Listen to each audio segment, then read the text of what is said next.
नमस्कार दोस्तों, वापस से आप सभी का स्वागत है हमारे चैनल पे। और आज हमारे साथ हैं मिस दीप्ति, जो कि एक क्लिनिकल साइकोलॉजिस्ट हैं और साथ में हॉस्पिटल में क्वालिटी मैनेजमेंट का पूरा देखती हैं। और इनका एक लंबा चौड़ा एक्सपीरियंस है। थोड़ा ये अपने बारे में मैडम अपने आप ब्रीफ करेंगी आपको। मैडम हॉस्पिटल में NABH पहले करवाते थे, आजकल JCI को देख रहे हैं। और इनका काफ़ी टाइम से अबू धाबी में, दुबई में इनका इंटरनेशनल भी एक इनका एक्सपोजर है। तो हम बात करते हैं दीप्ति जी से। दीप्ति जी नमस्कार, थोड़ा अपने बारे में बताइए हमारे दर्शकों को। मेरा नाम दीप्ति हलवासिया है। मैं एक essentially bye education clinical psychologist हूँ और तकरीबन 19 साल से मैं हेल्थ केयर क्वालिटी मैनेजमेंट में मेरा एक्सपीरियंस रहा है इस चीज़ का। इसमें मैंने जो भी इससे रिलेटेड जो भी सर्टिफिकेशंस होते हैं वो सब मैंने किए हैं। एजुकेशन ये केवल मेरा एक्सपीरियंस ही नहीं, प्लस मैंने अपना एजुकेशन वाइज भी इसमें थोड़ा सा फोकस काफ़ी रखा है।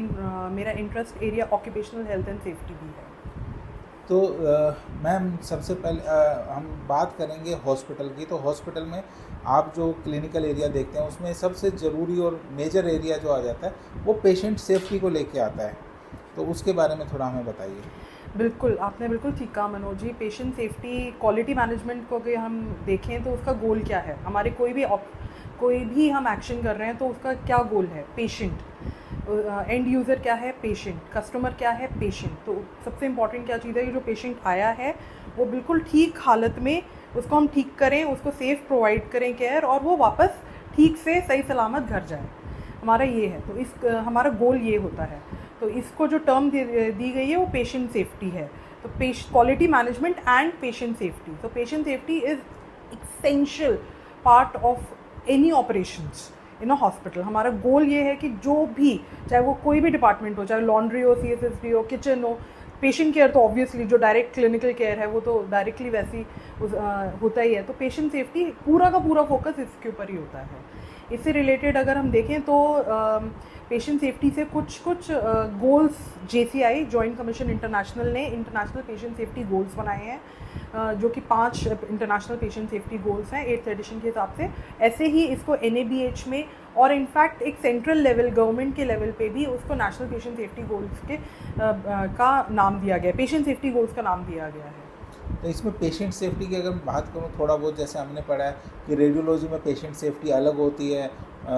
लैब के अगर हम बात करें तो जहाँ पे पेशेंट के सैंपल लेते हैं उसमें पेशेंट सेफ्टी अलग होती है। वार्ड में पेशेंट एडमिट है उसकी पेशेंट सेफ्टी।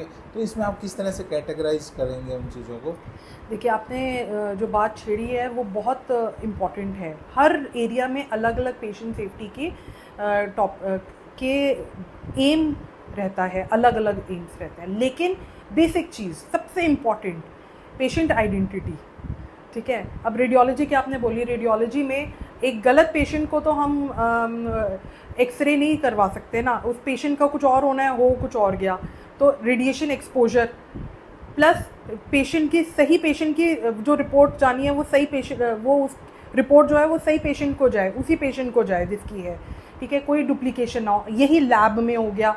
ठीक है। अब आप क्लिनिकल केयर के बारे में बात करते हैं तो सिंपल सी चीज़ है। एग्जांपल देती हूँ, ओटी में जी लेफ़्ट में होना चाहिए था, राइट में हो गया, राइट में होना चाहिए था, लेफ़्ट में हो गया। पेशेंट कुछ किसी गलत पेशेंट के साथ हो गया। ये सब प्रोसीजर, तो ये सब इसके ऊपर ध्यान रखते हुए सबसे बेसिक चीज़ पेशेंट आइडेंटिटी। और उसके बाद जो हमारे दूसरे पेशेंट सेफ्टी गोल्स हैं, जिसमें हमारा इन्फेक्शन कंट्रोल से रिलेटेड हो गया, हाई अलर्ट मेडिकेशन या मेडिकेशन से रिलेटेड हो गया, वो सारे के सारे कवर होते हैं। पेशेंट फॉल्स से related, how to prevent patient falls, तो ये सब कुछ। लेकिन बेसिक पेशेंट आइडेंटिटी वो बिल्कुल सब में सेम, सबका बेसलाइन वहीं से हम उसको बिल्ड करते हैं आगे। पेशेंट सेफ्टी के जो पैरामीटर्स की अगर मैं बात करूँ, मैं आपसे वही चीज़ समझने की कोशिश कर रहा हूँ। एक पेशेंट वॉक इन आया, उसको कुछ तकलीफ़ थी, वो पेशेंट एडमिट हुआ, हॉस्पिटल में आके एडमिट हुआ, उसको कोई भी परेशानी थी, नॉर्मल बुखार को लेके आया। लेकिन जब वो पेशेंट वहाँ से एक्सरे में आता है तो अगर पेशेंट के साथ में हम देखते हैं कि 4 लोग और एक्स्ट्रा खड़े हैं, उसका जहाँ का एक्सरे होना होता है वो उसको क्या सेफ्टी देनी चाहिए उसके ऊपर कोई ध्यान नहीं देता। दूसरा फिर आपने इन्फेक्शन कंट्रोल की बात बताई कि पेशेंट आता किसी और बीमारी को लेके, जाता कुछ और बीमारी को लेके है, तो इन चीज़ों को कैसे प्रिवेंट किया जाए? ठीक है, आपने बहुत अच्छा क्वेश्चन पूछा है। देखिए, इसमें सिंपल सी चीज़, जैसे आपने एग्जांपल दी कि रेडियोलॉजी में 4 लोग साथ में आ रहे हैं, क्या हम उन सिंपल सी चीज़ आपके जो पीपीईज होते हैं, जो पर्सनल प्रोटेक्टिव इक्विपमेंट्स होते हैं, चाहे लेड एप्रन्स हों, वो सब हम प्रोवाइड कर रहे हैं नहीं कर रहे, it is also part of the patient safety. MRI में हम उसके लिए फेरस के लिए हम चेक कर रहे हैं नहीं कर रहे, it is also part of the patient safety. Patient identity तो मैंने बताया ही बताया। उसके बाद उसको जो वो सर्फेसेज जो वहाँ पे टच कर रहा है, क्या वो क्लीन हो रही हैं और नहीं हो रही हैं बिटवीन पेशेंट्स, वो हो गया। हम उसको जो कॉन्ट्रास्ट अगर प्रोवाइड कर रहे हैं तो क्या वो सेफ़ है, क्या वो एक्सपायर्ड तो नहीं है, उसको हमने सेफली उसकी कोल्ड चेन अगर मेंटेन ज़रूरत है तो कोल्ड चेन मेंटेन करते हुए हम उसको यूज़ कर रहे हैं नहीं कर रहे, कौन उसे एडमिनिस्टर कर रहा है, रेडियोग्राफर क्या वो करने के लिए, क्या उसके पास उसकी एक्सपीरियंस और एजुकेशन वाइज वो कॉम्पिटेंट है या नहीं है। तो इम्पॉर्टेंट टर्म कॉम्पिटेंसी, ये भी चीज़ हमारी पेशेंट सेफ्टी में कवर होती है। तो जो ऐसा तो नहीं है कि एक अनक्वालिफाइड बंदा या बंदे को हमने सीधा इसमें डाल दिया, ये कर रहा है, ऐसे ही कॉन्ट्रास्ट पुश कर रहा है। हाँ।